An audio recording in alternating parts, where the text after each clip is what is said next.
بسم الله الرحمن الرحيم. عن ابن عمر رضي الله عنهما قال أخذ رسول الله صلى الله عليه وسلم بمنكبه فقال كن في الدنيا كأنك غريب أو عابر سبيل.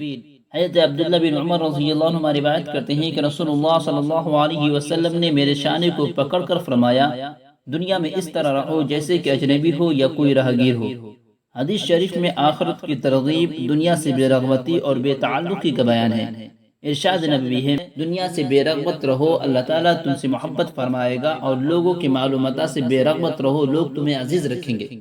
انسان جب لوگوں کے مال و دولت کا حریص ہو جاتا ہے اور لالچ سے انہیں دیکھتا ہے تو لوگ اس سے بغض رکھنے لگتے ہیں اور اسے ناپسند کرتے ہیں۔ اس کے برعکس جب وہ لوگوں سے بے نیازی اختیار کرتا ہے اور کسی ضرورت کا ان سے مطالبہ نہیں کرتا تو لوگوں میں معزز مقرب بن جاتا ہے۔ اسی طرح جب انسان دنیا اور اس کے اسباب سے بے رخی اختیار کر لیتا ہے، آخرت کو دنیا پر فوقیت دینے لگتا ہے، تو اللہ رب العزت بھی دنیا اور آخرت میں اس سے محبت کرنے لگتے ہیں، مال و دولت اور اولاد پر وسعت فرما دیتے ہیں۔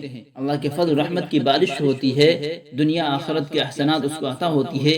یہی دعا قرآن مجید میں آئی ہے، اعوذ باللہ من الشیطان الرجیم، ربنا آتنا فی الدنیا حسنۃ وفی الآخرۃ حسنۃ وقنا عذاب النار۔ اے ہمارے رب، ہمیں دنیا میں بھی بہتری عطا فرما اور آخرت میں بھی بہتری عطا فرما، اور دوزخ کے عذاب سے ہماری حفاظت فرما۔